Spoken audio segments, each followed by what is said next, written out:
안녕하세요. 저는 30대 후반의 두 아이를 키우고 있는 가정주부입니다. 저는 5년 전 결혼할 때 친정에서 집을 구매해 주신 덕분에 판교 쪽에 아파트 한 채를 구매했습니다. 남편의 직장이랑도 가까웠고 상권이어서 별다른 문제 없이 신혼생활을 잘했죠. 저희 남편 직업이 대형병원 의사라서 집을 비울 때가 정말 많았는데 저 혼자서도 새 동네에서 사람 사귀고 돌아다니며 나름 시간을 잘 썼어요. 하지만 제가 첫째를 낳자마자 바로 둘째 아이를 가져버리게 되면서 저의 여유가 넘치던 일상은 사치가 되어버렸죠. 졸지에 두 아이의 엄마가 된 사실은 충분히 저와 남편을 벅차고 행복하게 만들어주었지만 진짜로 정신이 하나도 없더라고요. 남편은 의사라 허구한 날 집을 비우는데 저는 혼자서 첫째 아이를 키우고 둘째 임신 태교를 하며 시간을 보내다 보니 하루가 눈 깜짝할 사이에 끝이 나곤 했습니다. 그나마 강남에 살고 계시던 저희 친정 부모님께서 자주 신혼집으로 찾아오셔서는 저를 데리고 맛있는 식당도 데려가 주시거나 태교에 도움이 되려고 옆에서 이것저것 많은 것들을 챙겨주셨어요. 저 혼자 남편 없이 돌아다니며 아기용품을 사는 게 안쓰러워 보인다며 같이 백화점에 가 쇼핑을 하기도 하셨고요. 가까이에 딸이 살고 있다는 이유만으로 집을 사준 것으로도 모자라 저희 부모님이 돈을 정말 많이 쓰셨습니다. 어떻게든 아쉬움이 없게 하기 위해 절 생각해 애써주신 것이었죠. 하지만 이런 저희 친정 부모님과는 달리 시부모님은 참 조용하시더라고요. 첫째 아이를 가지고 낳을 적에도 임신하고 출산한 저한테 그 흔한 꽃다발 한 번을 사주지 않으셨던 시부모님이셨어요. 둘째도 역시나 임신을 했건 출산 날짜가 다가오건 신경 한 번을 쓰지 않으시는 듯 연락이 없으시더라고요. 오죽 했음 저희 부모님께서 시댁 전화를 다 기다렸을 만큼 말입니다. 눈에 보여지는 시댁과의 관계가 이리도 멀어서인지 저희 부모님이 유독 제 걱정을 많이 하셨어요. 사돈 어른도 정말 너무한 거 아니야? 결혼하던 때에만 하더라도 우리가 집 해주고 네 남편 차까지 새 걸로 바꿔줬다며 그렇게 결혼해서 고맙다고 넙죽넙죽 절을 하더니만 어떻게 손주들 낳는데 그 흔한 떡 하나도 안 들고 오니. 의사 남편 뒷바라지하며 혼자 애 키우느라 쓸쓸하고 뻔히 아실 텐데도 연락 한 번 없고 둘째 가진 걸 알고 있긴 한 거지. 라면서 시어머니를 향해 친정엄마가 화를 쏟아낸 적도 있으셨고요. 그런 말을 들을 때면 저도 속상했지만 참았습니다. 그래도 지나치게 간섭하며 전화질을 해서 저랑 싸우는 것보단 오히려 무관심으로 일관하며 덜 싸우는 지금이 훨 낫다고 생각을 했으니까요. 그랬던 저는 둘째까지 무사히 순산을 했고 혼자서 친정 부모님의 도움을 받아가면서 애들을 열심히 키워대다가 올 초에 살고 있던 판교를 떠나게 되었습니다. 그리고는 시부모님이 살고 계시는 그 옆 경기도 지역으로 이사를 오게 되었는데요.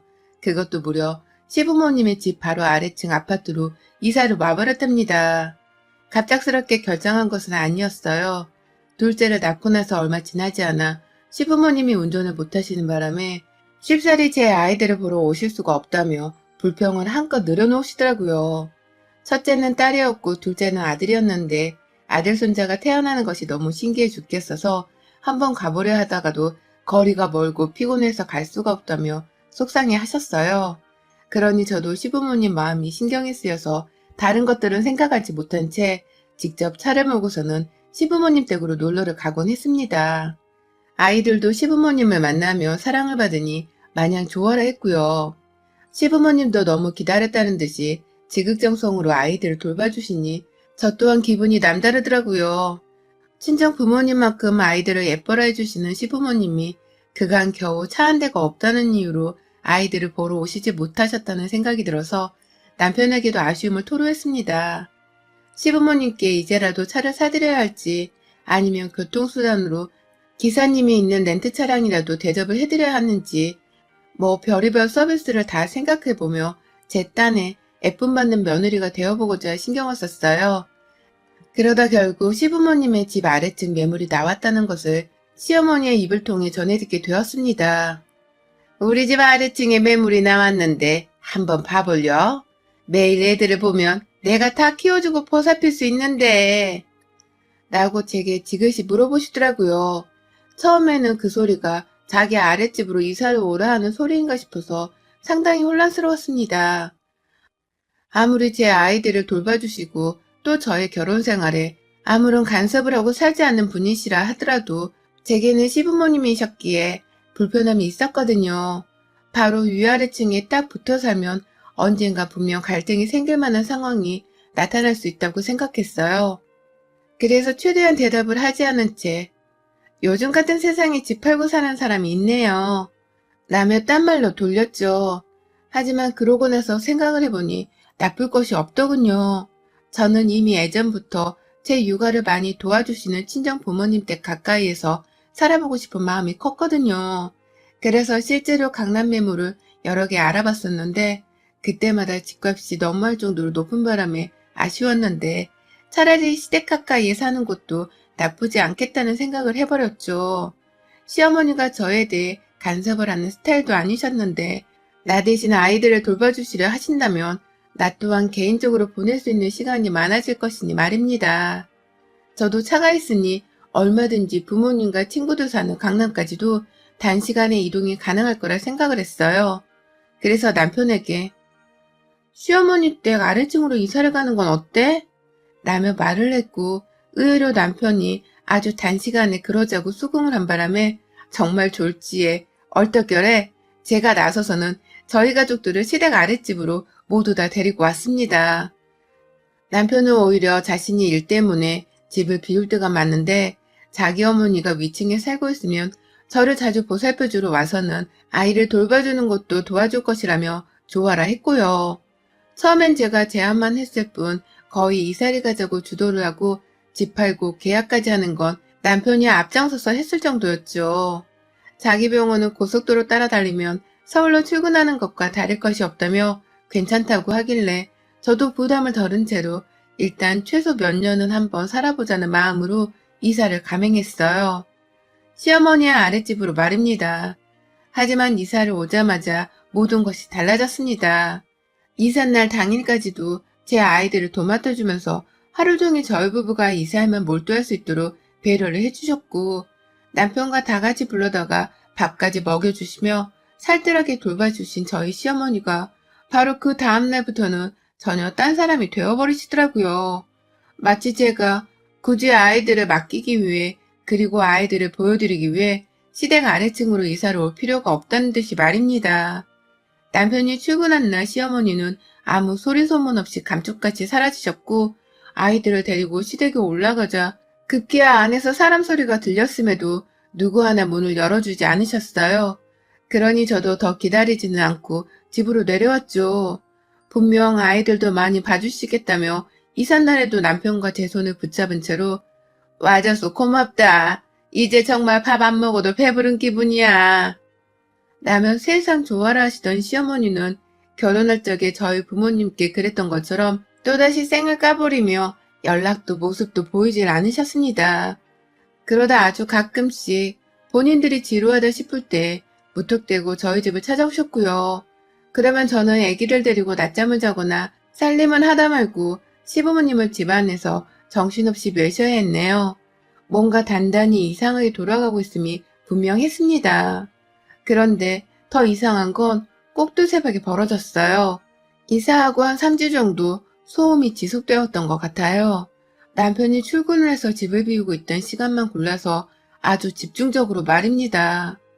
처음엔 무슨 의자가 떨어지는 듯한 소리가 쿵쿵거리면서 나는 바람에 저희 큰아이가 자다 말고 엄마 제트기 하면서 달려온 적이 있었습니다. 밤 11시에 말입니다. 둘째는 다행히 잠이 들어 아무 반응이 없었지만 그 바로 다음 날에는 똑같이 들려오는 소리에 놀래켜서는 막 울더라고요. 겨우 재워놓은 애가 우니 저도 진이 다 빠졌고 도대체 위층에서 나이도 먹을 만큼 먹으신 시부모님이 뭘 하고 사시는 건가 싶어서 혼란스러웠습니다.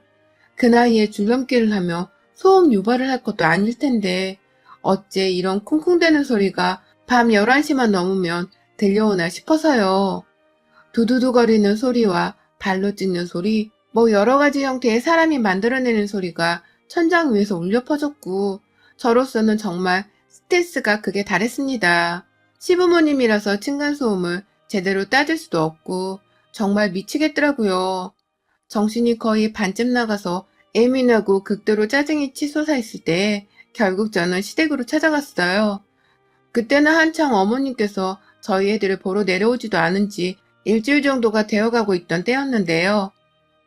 어머님, 혹시 집에서 뭐 다른 아이들을 키우는 건 아니시죠? 엄청 두두두거리는 게 너무 시끄러워서 애들이랑 제가 잠을 못 자요. 뭐 기기라도 틀어놓으신 건가요? 라는 말과 함께 문 열린 현관안을 일부러 보란 듯이 두리번거렸어요. 하지만 시어머니는 무슨 소리라는 거야? 세상 조용한 집구석이구만. 라면서 오히려 저를 이상한 사람 취급을 하셨죠. 찾아 올라가도 아무런 진전이 없고 뭐 하나 확실한 물증을 잡을 수가 없어서 저는 더욱 피폐해져 갔습니다. 여전히 밤만 되면 보란듯이 위에서는 두두두 하는 소리가 들려왔고요. 저는 정말 정신병에 걸리기 직전의 상태까지 도달을 했어요. 가장 노곤한 분위기 속에서 편안하게 잠이 들어 할 때에만 집중적으로 소음이 들려오니 잠을 잘 수가 없었기 때문입니다. 어린아이한테는 수면 시간이 더욱 중요한 법인데 위층에서 소음 때문에 아이들마저 잠 못 자는 피해를 입고 있으니 제가 엄마라서 미안해 죽겠기도 했어요. 결국 제가 더는 못 참겠다며 또다시 시댁에 올라갔습니다. 도저히 이건 사람이 낼 수 있는 소리가 아니라고, 혹시 뭐 쿵쿵거리게 만드는 기기나 세탁기라도 돌리는 거냐면서 시어머니께 물어봤더니 어머님은 귀엽고 멀쩡히 조용하게 살고 있는 집구석에 왜 자꾸 층간소음을 따지고 들어. 너 나 괴롭히려고 우리 집 아래층으로 이사 온 거니? 그러려고 온 거 맞지? 부잣집 딸내미인 건 알겠는데 깐깐해도 너무 깐깐한 거 아니야? 라면서 오히려 저를 나무라셨어요. 조용한 집구석을 오히려 논란거리로 만드는 며느리라면서 제가 이사를 온 요즘까지도 나쁜 쪽으로 의심을 하기 시작하셨고요. 이쯤 되니 저도 이젠 정말 증거로 싸움을 걸어야겠다 싶더라고요. 졸지의 애들을 시부모님께 더 보여드리며 더 편하게 육아를 해보려고 이사를 왔다가 층간소음이라는 예상치도 못한 벽에 부딪히며 이게 무슨 난감한 상황인가도 싶었고요. 어떻게든 빨리 해결을 봐야겠다며 일단 남편에게 말을 했어요. 당연히 남편은 자기 부모님의 나이가 있는데 그런 소음을 밤마다 낸다는 게 가능한 소리냐면서 자기는 들어본 적이 없었다고 믿지를 않았어요. 그래서 결국 제가 인터넷으로 층간소음 측정기까지 구매를 해버렸답니다. 역시나 남편이 집에 있을 때에는 조용하더니만 남편이 일을 하느라 집을 비우기라도 하면 밤마다 60데시벨이 넘는 층간소음이 찍히더라고요. 그 정도 수치는 숫자로만 따져봤을 때 가장 최악의 층간소음으로 분류가 되는 수치였습니다. 보통 평균치보다도 10에서 20 정도가 높은 수치라고 하더라고요. 결국 저는 이 수치가 찍히는 것까지 동영상으로 찍어서는 남편에게 보여줬어요.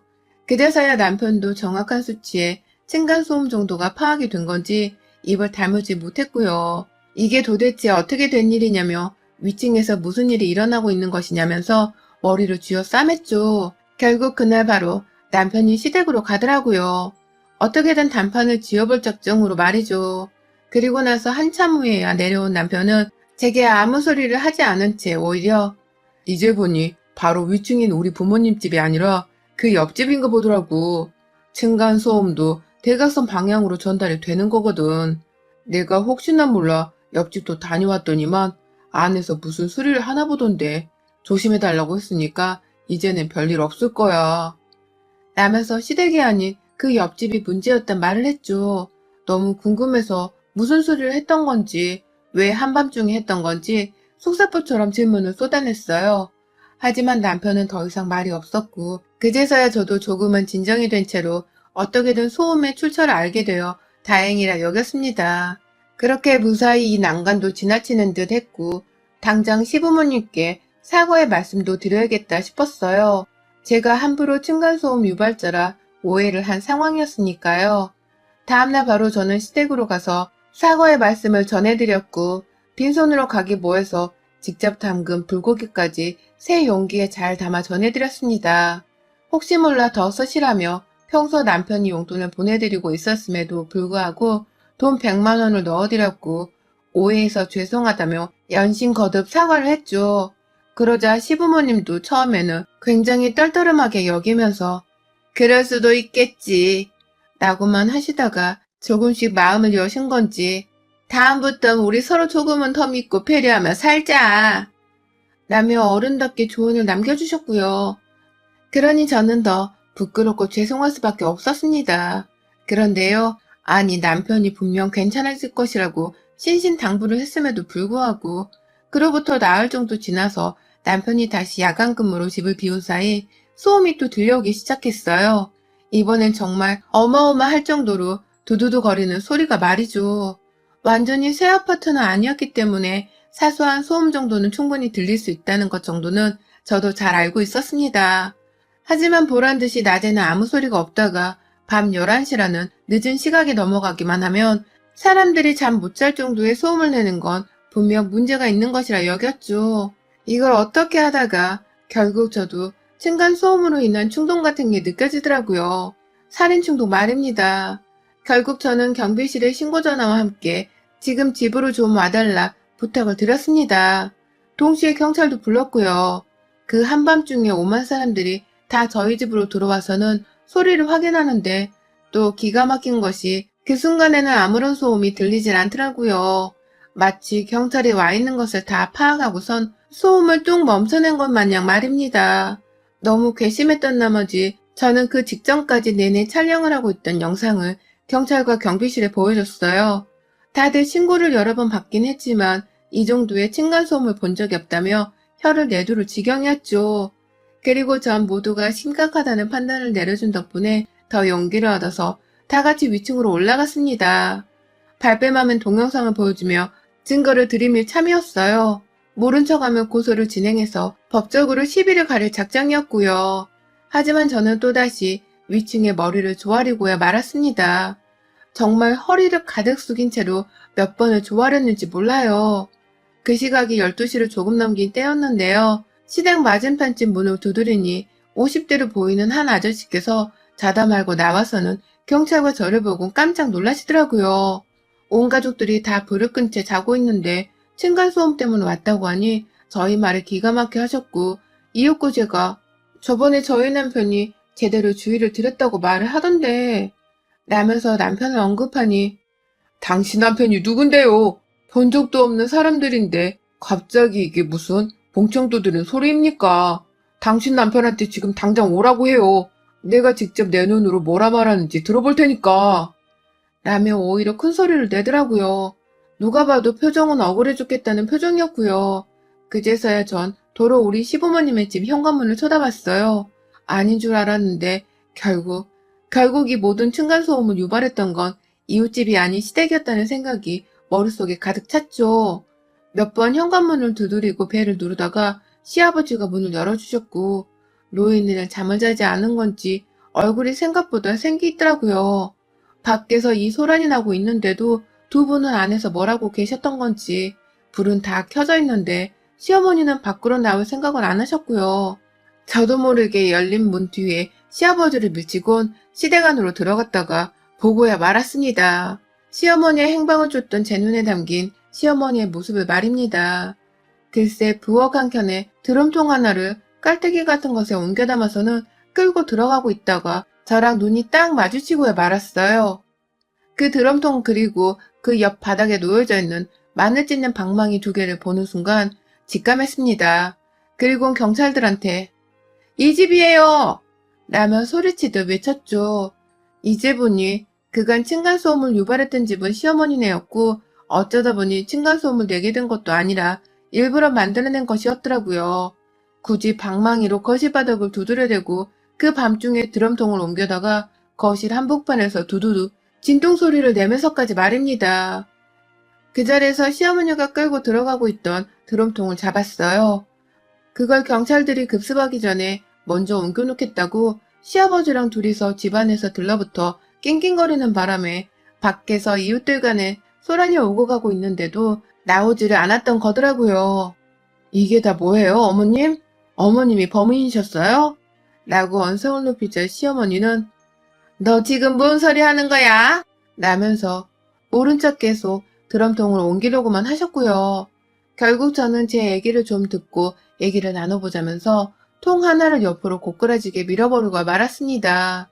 제대로 쿵하는 소리와 함께 넘어져선 싱크대 하부장 손잡이에 부딪혀 결국 하부장 손잡이까지 부서뜨리고 뒤에서 시아버지는 "아유 빨리 말하고 내보내 그냥 내보내" 라며 시어머니를 닥달하셨어요. 그러자 시어머니는 "이게 진짜 보자보자니까 남의 집 살림이 우습냐? 돈 있으면 이 정도는 그냥 새 걸로 하나 사줄 수도 있나 보지? 네가 새 걸로 사다 줄 거야? 물어낼 거야?" 라면서 저의 멱살을 잡겠다고 달려드는 게 아니겠어요. 순식간에 경찰들은 말린다고 달려들고 뒤에서 시아버지도 "며느리냐 내보내" 라며 저를 끌어 잡아당기려 하셨고 결국 저는 그 자리에서 시부모님을 밀쳐내겠다며 오만 시댁살림들을 박살내고야 말았습니다. 층간소음을 유발한 것들이 적반하장으로 나서는 모습이 기가 막히기도 했고 그간 층간소음으로 당한 스트레스가 이미 한계치를 넘어선 상태였기 때문에 망설일 이유가 없었어요. 제 손이 시어머니 뺨으로 향하는 줄도 모른 채 거침없이 밀쳐대고 때렸고 "왜? 더 소음 내보지 그래? 드럼통으로 충분하겠어? 그냥 확 다 부셔놓고 소음 한번 유발해보자고" 라면서 급기야 멀쩡히 세워져 있던 냉장고 하나를 문 열고 흔들어댔습니다. 그 와중에 저는 남편한테도 전화를 했습니다. "분명히 니네 부모님 집에서 나는 소리 아니라며? 근데 뭐야? 네 부모가 만든 층간소음 맞잖아. 지금 내가 니네 집 쑥대밭으로 만들고 있으니까 정리하고 싶으면 당장 튀어와. 이리고 보고 당장 튀어와서 이 사단 제대로 해결해. 알았어?" 라며 집으로 바로 튀어올 것을 명령했죠. 어떻게 병원 일을 정리하고 집으로 뛰어온 남편은 여전히 제가 경찰에 만류에도 불구하고 집구석을 난장판으로 만들겠다며 오만 가전제품들을 망가뜨리는 것도 모자라 멀쩡한 TV면 냉장고를 발로 차며 딴동을 부리고 있으니 들어오자마자 무릎을 꿇더라고요. 그 순간 뒤에서 시부모가 "네가 왜 꿇어?" 라며 자기 아들을 말리려 했지만 남편은 오로지 제게 사과를 하며 용서를 구했습니다. "또 이럴 줄 몰랐어. 내가 진짜 제대로 말했는데" 라고 말이죠. 남편의 말을 들어보니 대충 상황은 이러했어요. 그날 남편은 층간소음을 확인하려 시댁에 왔다가 시부모님이 직접 만들어내는 소리라는 걸 저처럼 눈으로 목격했대요. 충격을 받아 엄청나게 화를 내고 경고를 했고 분명히 더 이상 그러지 않겠다는 약속까지 받아냈다고 했어요. 그리고는 저한테 괜히 죄 없는 이웃이 만든 소리라며 죄를 뒤집어 씌워서는 저와 시댁 간의 갈등을 최소화하고자 했고요.